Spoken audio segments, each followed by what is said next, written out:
Et ils font le choix sur le général Gassita, ici sur l'écran. Natchéé avec le président de la République, puisque j'ai quelque chose à dire là-dessus. Il est ici sur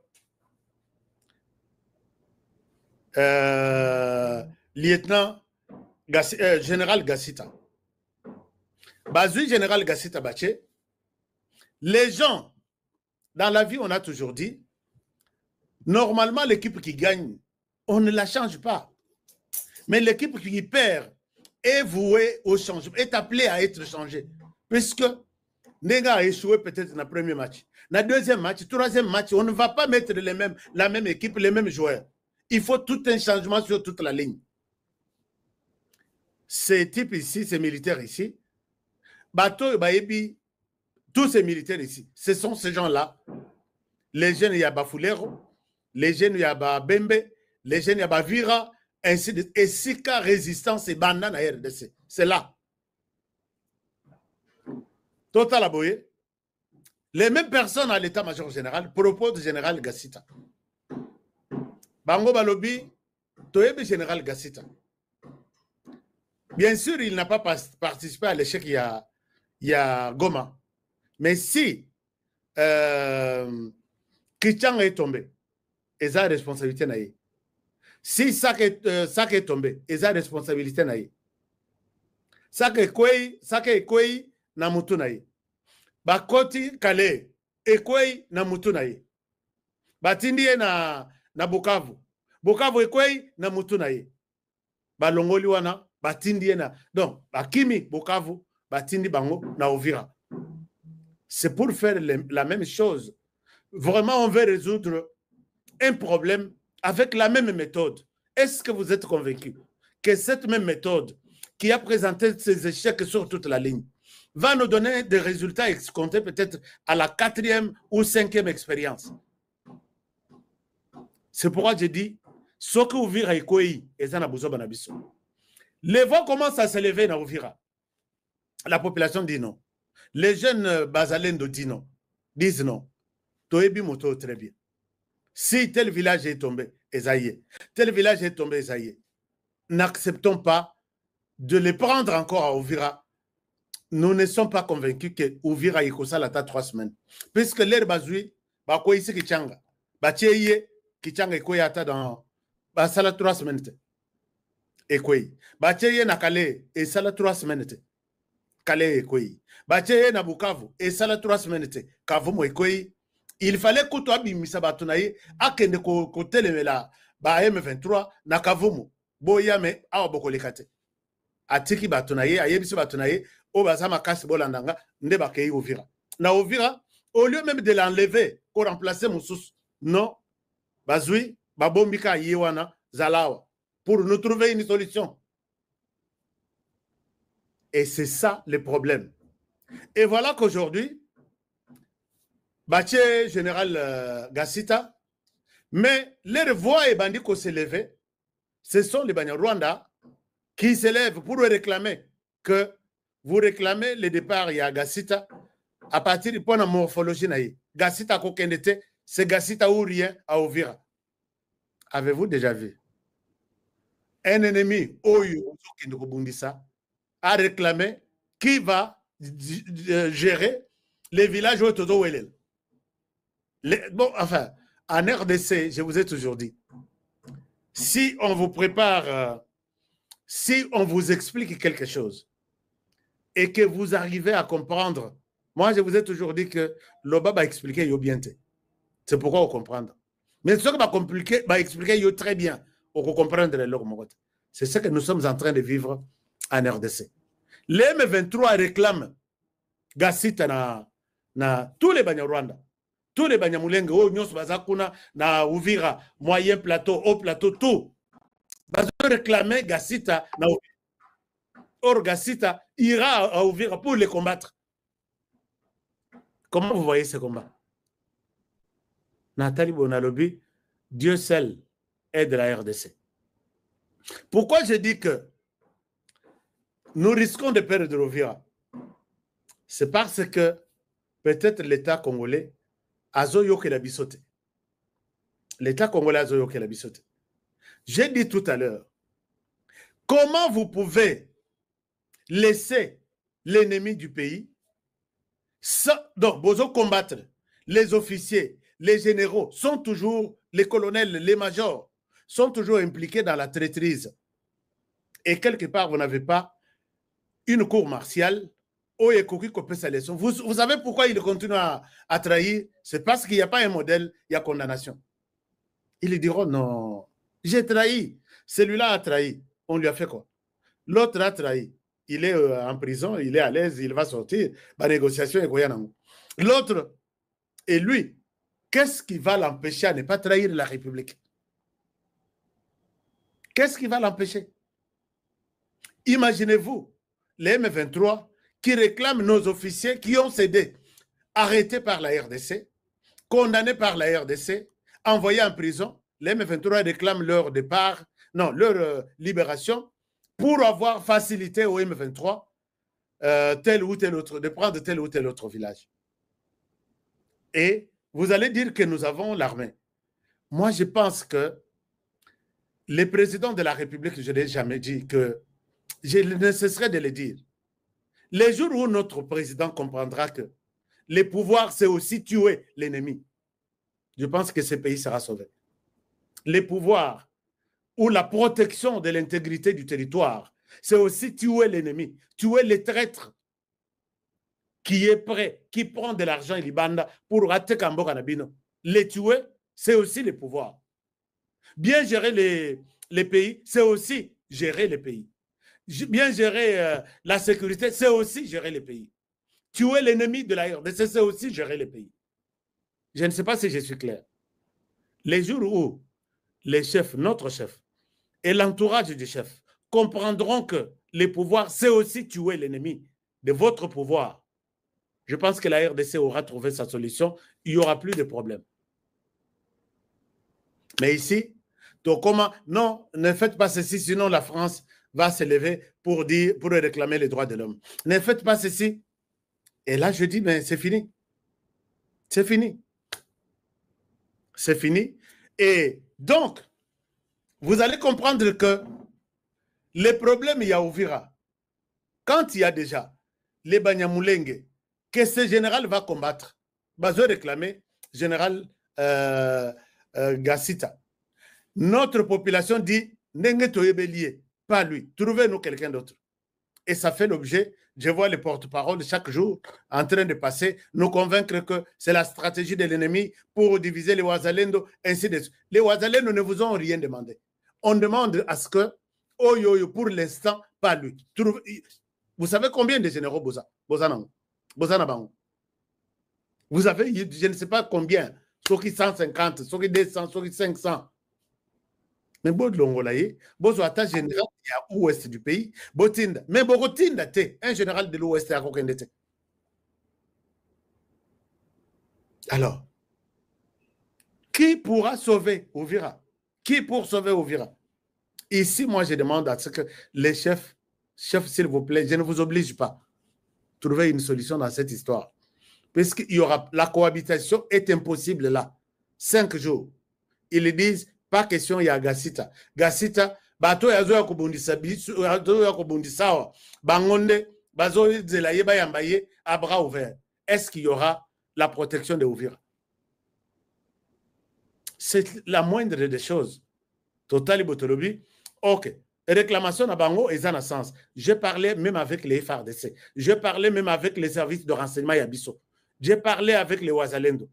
Les choses qu'ils m'ont expliquées, les seuls à trouver la solution dans cette histoire est le commandant suprême Yemoko. Vous avez beaucoup de généraux de l'Ouest. Je pense qu'il faut envoyer un général plus ou moins neutre. Mais Oyo, hier j'ai oublié de dire que ma source m'a dit que quand j'annonce d'autres choses, moi,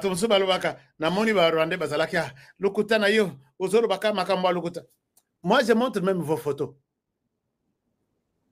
Quand je dis hier que Montonabino, na famille est à l'aise, il y a un directeur de cabinet et un gouverneur, et puis tout le monde trouve ça normal. Chaque jour, directeur de cabinet a bengi moi senaye, kende na zando, kende na boye, sala boye, sala boye. Donc, alors que bango pona kubimisata ba Congolais babima na Bukavu, ba kende kozwata, babima na Goma, ba kende kozwa avion na Nairobi, ba mususu ba kende na Kinshasa, ba mususu bazolekisa bango te. Ozokende wapi? Reste ici, tu es. To wuti kolanda marche moko uke ko sala bana bomba pona likambo ya sécurité. Mais dans union surtout to senga kana général na biso Longaboni. Alandela penza la police na biso soki bazo sala musala correct ou bien bazo sala musala mabe. Image moko zo circuler na ba Facebook, eza image moko propreté. To moni marche leki na niveau ya boma. Ndenge un policier azo beta masasi pour pourtant ok biloko na biso te bien ya na tama Kabila nde muto ona osa biloko wana na tama Tshisekedi tolingi la police modèle wana te policier wana il faut parce que ba image ezali to moni même mwana moko ya muke ya 10 ans je crois façon bakangeli mwana wana façon bazotombola mwana ya 10 ans mwana wana aza mineur ayebi nanu makambo te parce que ayebi eloko nini azobimela na balabala te c'est un mineur ntango ozozwaye aza danger te na niveau ya la police mais fo mona façon la police azuli mwana wana na ndenge babwaki ye na kati ya jiji en tout cas tokokoatolere eloko wana te tosenge na ministre intérieur alandela la policier oyo bawuti kosala babavire na niveau ya boma balandela bapolicier oyo parce que président alobi ke tozoloba ntango nyonso tu peuple congolais aza na besoin soki amoni policier liboso na ye ayebake nazali na assurance naza na sécurité mais la police oyo ya biso toyebi te soki baza ya brassage mixage oyo Kabila tika bango nde bazosala biloko wana apres baza ebele bango wana yango wana azalaka soki ozoloba likambo ya Tshisekedi bango batelemelaka ngo parce que tozomona donc il y a des policiers oyo bazokundisa président na kati ya la police na biloko tomoni na niveau ya boma tosengi na ministre intérieur Jacques Chabani landela likambo ya eleki na boma la policier wana même gouverneur oyo ya Congo Central il faut aya ko justifier na commandant ya la police ya boma oyo apesaki ordre po basala biloko wana ezalaki nani tolingi la police wana na Congo te tolingi la police oyo aza mpona koencadre bato soki baomarché mais pas ya kosala action tomoni na niveau ya boma il epesa tuza félicitation tobetela mwa moke ndeko na biso na nkombo ya Jean-Pierre Bemba Ngombo na mwa mosalo deja tomoni parce que tobandaki kolela likambo ya transport nayebi ke transport en commun nanu ya biso ya ville ya Kinshasa nanu tomoni babisi te parce que Transco depuis bana baklasse ekangama Transco mpe na kati ya ville ya Kinshasa efunga donc Transco ekoma bus scolaire ezalaka susu transport en commun te alors tomoni pour le moment tobandaki kolanda mikolo eleki tomoni bazobongisa rai kobanda gare centrale ti vers Matadi mais lobi na ye kolanda eza na bairlandais oyo baye baza na niveau Matadi batrain eye ebele na bawagon ya batrain na bamitu ya train eye ebele na niveau Matadi bazomonte yango déjà parce que barai déjà presque se basilisi bientôt batrain wana ezokita na kati ya ville ya Kinshasa tokozongela kovoyage oyo bavoyageaka Congo Central bakende na sécurité parce que yo awa na gare centrale ozwi train na yo vers ti Matadi soki olingi kokita place nini okokita ekozala malamu mingi tosengi mpe na Jean-Pierre Bemba Ngombo bazongisa barai ya train parce que ville ya Kinshasa eza na plus de 15 millions d'habitants alors transport en commun oyo ya babiso ezosimba te bazongisa barai lokola ndenge ezalaki kitambo eketi CPA bazongisa nzela ya Kasangulu bazongisa nzela ya Tchangu ti aéroport epermettre transport wana ezala kaka soki train bali komema bato neti bato ya kote ya kitambo bato ya Pompage soki baye ti CPA bazwi train baye na centre-ville bato ya kote ya Tchangu nyonso soki bakuna train batie bawago ebele ememi bato tokomona transport eza nini ekosila parce que na bagrand ville ya monde na bapays oyo eza lelo développé bakoma koutilize basystème ya batrain ya bagrande vitesse batilisation batransport oyo ya boye te ekoma wana eza déjà badémodé ekoma batrain mpona train komema bato ebele epo eke na bango ntango mpe aye azwi susu bato ebele ake na bango ekofacilité transport na kati ya ville ya kinshasa ine pesa viva tokoti na likambo ya ndeko na biso Costa Mutamba dossier ya Costa Mutamba ndenge président utolobawa bajuge baza déjà na kingo déjà se bakanga misinga bajuge bazoyeba so eloko akosala te procès ebimi clair parce que bango balingaki bamona force nini Mutamba azalaki nango alors mercredi tolobaka yango 3e jour ezalaka jour moko nzambe déjà asa pambola date wana 3e jour ezalaka journée moko ezalaka journée moko ya grâce basalaki erreur batie Mutamba mpo baya kozwa bakata dossier na ye c'était le 27 le 27 yango ezalaki mercredi 3e jour ya semaine tomonaka Jésus Christ ntango babomi ye Jésus asekwaki après 3e jour tomoni même ntango balobaka au nom du Père et du Fils ezalaka et du Saint-Esprit seulement chiffre 3 donc jour à 3 wana ezalaka jour moko basaka nango maseki te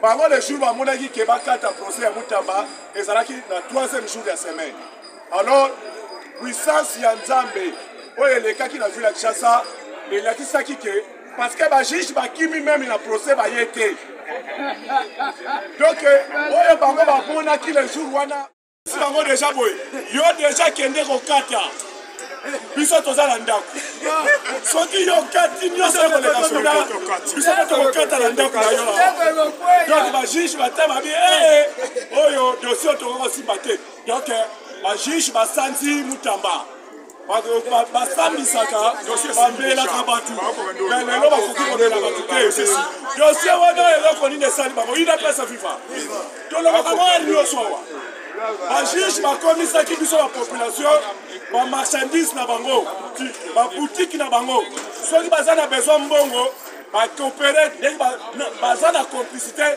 meme na bato ya la police bakokanga yo oza no innocent bamemi yo na parquet ntango okoma na niveau ya parquet ale bapesi yo juge aye o non ndenge eza boye mpo natika ye opesaka $500 napesaka exemple ya mama oyoyo mama wana akufa papa na mama bakufa mwana koko mtabokolaka ye oyo koko baye kokanga koko na ye ide pesa viva ntango bakangi koko bamemi ye na parketi ake prison juge abengi koko wana alobi ke mpo natika ye pesanga $300 koko alobi ke nona ana mbongo te nde na debruyaka naza kaka na $200 juge alobi te bakisa 100 wana komisanga natika ye mbongo mpe ezalaki te mwana ake prison ntango akomi na prison Mutamba Nzambe alalaka te aye Mutamba ake na prison yo sala nini nga bakanganga kuna yebi te bazoyelaka na nzela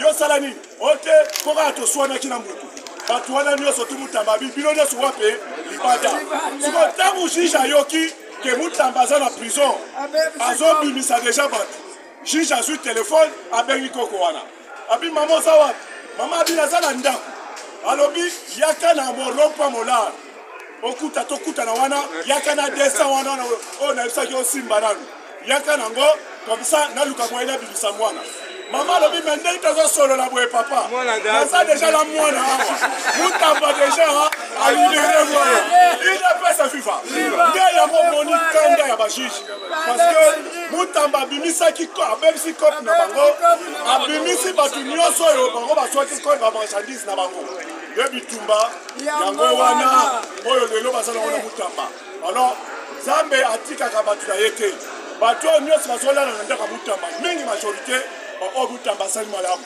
sala malamu na mokili Nzambe akofuta yo baprocès leka ya modele ya Kongo tomona procès ya Chanzoura procès 100 jours mwana moke ya inane bazotune kamera aza nani mwana alobi kamera aza muyibi sikoyo tala nanu me dossier ya Mutamba me mwana moke soki bazotuna bazosambisa Mutamba mwana azotuna papa me Mutamba ngo asali nini babiona bakoselaki ye makambo mwana nyonso abiso babingaka mutamba batika ye na bakoko botika mutamba mutasimba ye te c'est ça malamu ya mutamba oyo asali na peuple congolais lelo bango moko bato balingai bakanga ye bango moko bafuli ye batomboli ye likolo lelo bango wana tuna musasa ine pese viva alors eloko toyali nango toloba yango wana mpona kele koshite information naza nango ya suka toyebi ke mutu moko autaki kokende libanda ya mboka tokotanga nkombo na ye te parce que eza na makambo baservice bazolandela yango mpe mopaya aza mpe mopaya otakendaki ake konegocie nayebaki yango ake kuna kokutana na babindele alobi ndenge naza boye nayepa na bino bosunga ngai naza 2028 nabima chef de l'état bango batuni ye tokosunga o na ndenge nini abi bosunga ngai na baélection ya 2028 soit soki élection kosalama te toluka moye avant 2028 pour éliminer déjà président Tshisekedi. Alors makambo ezani bakala ya assassinat ya chef de l'état na lesilité tozala te ke nakidiba donc totelema lisu likolo ya lisu bandoki baza na Congo bazoluka ti lelo baluka moya koboma mokonzi ya mboka mais bango moko bazokokamwa parce que mutu oyo bango bazokoluka bazokoka ye te alors c'est que mutu wana nzambe déjà ase apomba ye alors ntango ya sengi mpa ya bato wana ke bosunga nga mpo na koma président na 2028 batuni soki toyede yo kosalela biso nini alobi d'abord nanu numéro 1 soki boyede ngai nakokata nanu bakor oyo Tshisekedi azosine na baaméricain ngai nakozwa ngo baminere nyonso ya mboka nakopesa yango epa na bino este nakozwa este nyonso napesi bino apres basoda nyonso ya Rwanda bakosala nini bazonga ndenge awa to ndenge atolei na ntango ya Kabila nga kutu nakosala yango plus koleka na ntango ya Kabila ine pese viva bamindele babi bosafa problème eza te biso tosolaka na monoko te il faut mikanda ezala ale basali na mikanda basigné bakoyede ye na baélection asengi na bango nalingi na 2028 nazala candidat unique candidat unique donc mpo na ye mutamba azala te après totuni bango nani anga esi bino ke na 2028 élection kosala nani ayebisi bino parce que président Tshisekedi aza nanu wana parce que mission toza nango nanu avant élection esalama na Congo ine pese viva avant élection esalama na Congo il faut tout le monde a Mutsagabe alongo na pouvoir il faut tout le monde a Sassou Nguesso alongo na pouvoir il faut tout le monde a Paul Biya au Cameroun alongo na pouvoir il faut tout le monde a Museveni alongo na pouvoir wana mpe biso tobi ke bon okola batata wana nyonso bakei alors yo mpe ya biso kende kende kopema tikela biso tofe oyo akosala kaka mosala ndenge yo osalaki ine pese viva alors etake batata wana baza nanu président Tshisekedi aza mpe wana ke aza na mission oyo nzambe apesi ye otikala bino kokonte na 2028 ke tokopia bino pouvoir oyo mutu oyo azokende kotambola koluka Kongo na libanda mopaya oyo toyebi bayaki toyebi ndenge baya awa bamosusu ye yaya aza awa congolais mais leki na libanda ya mboka mosusu na Burundi mboko oyo bomemaki yango alors yango wana bango mpe balobi totia dosie na mikanda batie na mikanda orke babosani ke place bazosala complot contre mokonzi ya mboka nzambe mpe soso pembe mpe nzambe atiaka ye kaka wana ale nyonso mpe bazwi yango ntango basisi bapanzani bamoya mokonzi dossier yango omoni asolo bakuta ine pese viva alors totika baservice ya sécurité basala mosala biso tokolobela yango te mais tokoloba yango mokolo baservice bakosufisa mosala na bango babimisi moto wana na mpwasa nde siko biso mpe awa tokobimisa yango mais eza conditionnel oyo tozoloba tozela nanu baservice basala mosala ine pese viva oyo balobaka ke soki obwaki libanga na molini so oyoki moto alobi seke libanga wana esalini ine pese viva alors biso awa tolobaka soki tomoni surtout mpo na Tshisekedi soki tomoni yo na fopa tokobimisa mbala moko na poisa parce que tokopermettre yo te osala bêtise parce que Tshisekedi aza le seul fruit oyo Nzambe apesi biso pour le moment oyo toza na ye tokoki kopete ye te parce que ye nde moto aye kolakisa biso lelo ke na kati ya Congo Kagame abandaka kozwa 72 millions de dollars chaque mois oyo biso toyebaka yango te Congo abandaka kofuta Kagame salaire Congo abandaki kofuta bamilitaire rwandais salaire Congo abandaki kofuta baenseignant rwandais salaire Congo abandaki kofuta même bafonctionnaire ya Rwanda salaire y compris na président na bango alors grâce à président Tshisekedi nde toyekoyeba biloko wana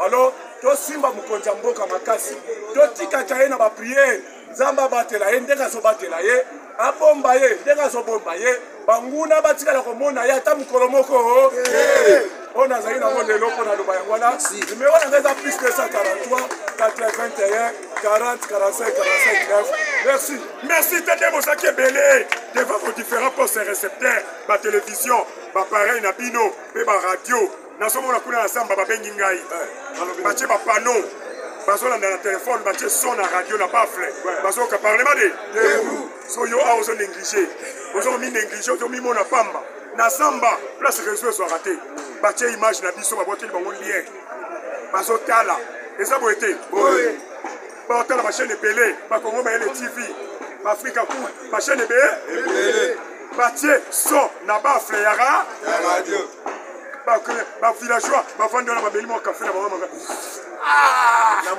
ezolongo na mali bameli mwa kafe ezolongo na mali bazoyoka parlement de est-ce que kamere bayokaki bongo sama lukonde bayokaki bongo est-ce que nate kombo motu awa oyoka mpasi seke bapaya bazebe osengi bapaya nyonso babima l'État, gouvernement, maman Soumino, quoi, il s'habille sur la tête. Ça va débattre dans l'Est. Dans le bas qui a déjà ce qui a dans le lobby, ce qui a qui chasse la dignité. Dans le gouvernement, dans l'Assemblée nationale, dans le Sénat, ce qui a dignité. Dans l'Est, pourquoi dans le lobby, pourquoi? Parce que ce qui a bini, a ça. Babenga baninga na ba otala aba congolais balingi ba compléter pour la vie faux na lobby déjà wana ça langage que moi ceux qui ba rwandais babini awate na est pe babima mwanga chuchu azaya kuna na assemblée nationale azaya rwandais Moïse ni akukabo asala kuna na assemblée nationale azara sukubego basala bazaba rwandais te Bafiter kamere ba osala wana aba paya te est-ce que la terre comme moi wa on passe c'est que yala ba ki comploter ba dobi bana est bino bana walungu ko ba o azama yi siko ake se ba ndela on pesa bango donc on pesa na bino mais fallait se bango que on pesa Congo central na on pesa Kasai na on pesa Bandundu na on pesa Équateur car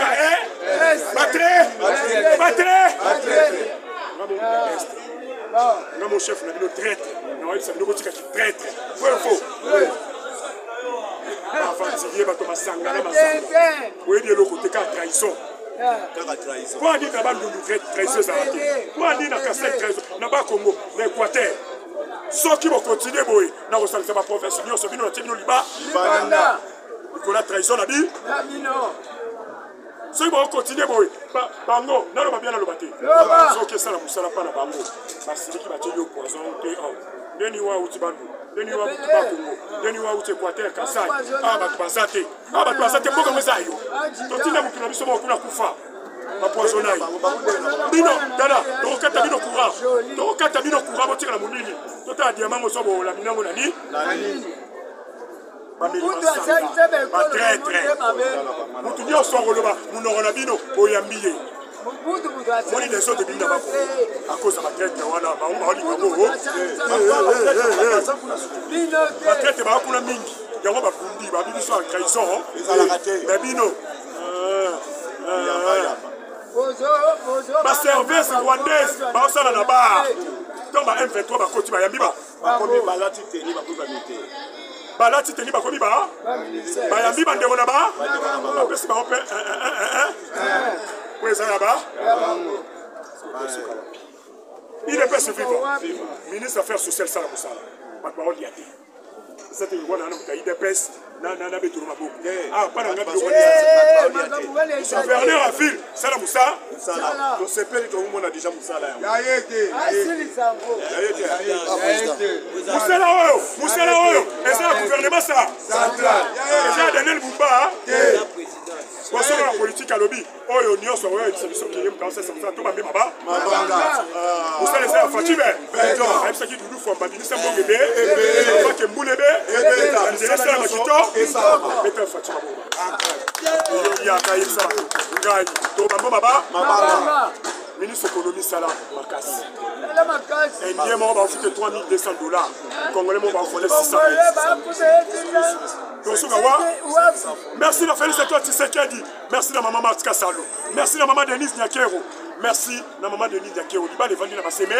Si on a un biso totiki. Mais bien gabi, biso to aba partout. Il va les vendre dans la sémé. Si on a un biso té. Biso peut finir fatigué nabi. Soit tu tiens commentaire, on s'en est là, yango vrai ou faux. Maman Yambabi, biso ba partout. Il va les vendre pas sémé. Soit lingi mobile, lingana ba ndekona. Vrai ou faux. Parce que biso nde tokoye bisa ndeko na biso linga mama maka rentrée scolaire ngo yopesi bana bazo oyambi ba musicien oyambi ba théâtre balinga roté ba parlementaire de balinga maka bango ba yaka pona bentere bango ba yaka pona bentere mais biso te e bango biso ba na poisson na mabo biso to na poisson yango yamba ba parlementaire di tokolo ba combien de fois na yembe là on a biné là o yamba ngati na sali mabe tika na yoso ko mais biso di ba les faina ba semé so yamba longa te oti et ça boité OK ça yabi il a passé FIFA merci na Élysée Chiboboa merci la major Brigitte Bilonda Munganga Solo merci la Batunio Solusi Tembo Ipuboul Maman Thérèse Obenga Asouté Tozo kwa komi koloni comment mon parata na komolo kolonioso Obenga ina peut-être bena ko iba te comment parata na komolo kolonioso même appelle ça même réaction ça hein comment pasteur John Ngunza ka mutaza vie parce qu'il y a un carrière chez ça c'est ça il y a un petit de la biso tu il y a un petit de la biso Mike Tomé pasteur John Ngu était pasteur John Ngunza Roland dans nos autres postes, nous sommes pasteur John Ngunza dans nos postes connus. On va prophétiser qui Fatia Okoma Muko. On va faire un poste. Mais on a l'oba qui Fatia Okoma la chaise. Ah, Fati, on perçoit mon va poste, on va contre la chaise roulante. Maman Nangaï, vous êtes déconnecté de la réalité. Vous êtes déconnecté de la réalité du terrain. Comment vous trouvez ça qui on comment vous compte au tiki? Vous avez fait que chaise roulante, dans ce cas-là, qui est au Bouka, Moko Koku, Fatima Koku,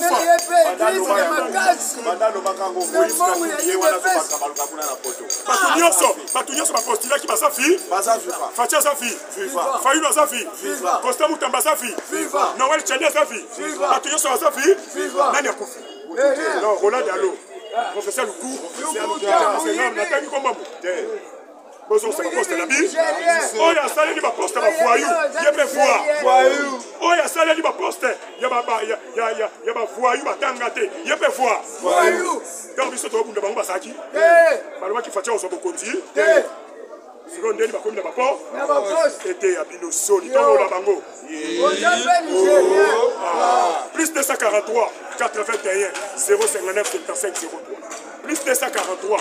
81 059 75 03. La suite à la prochaine édition. Même chaîne.